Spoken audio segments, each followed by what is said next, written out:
Hoje é dia de fazer uma keycap de um polvo, que ainda não tem o nome. Se alguém quiser deixar o nome pra esse polvo, deixem aí. Ele tá segurando uns carinha ali, ó. Não sei se dá pra ver o cérebro deles branco. O mais difícil, o mais chato foi fazer esses carinha dentro desse barquinho, porque eles são muito pequenos, muito. Vocês não têm noção de quão pequeno é fazer um ser humano dentro de um barco.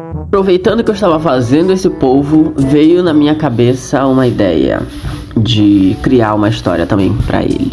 Na verdade, todos eu começo criando uma história e depois eu faço a keycap do polvo.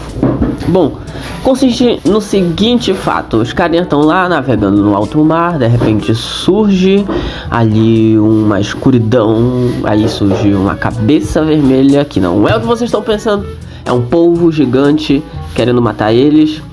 E aí, o que acontece?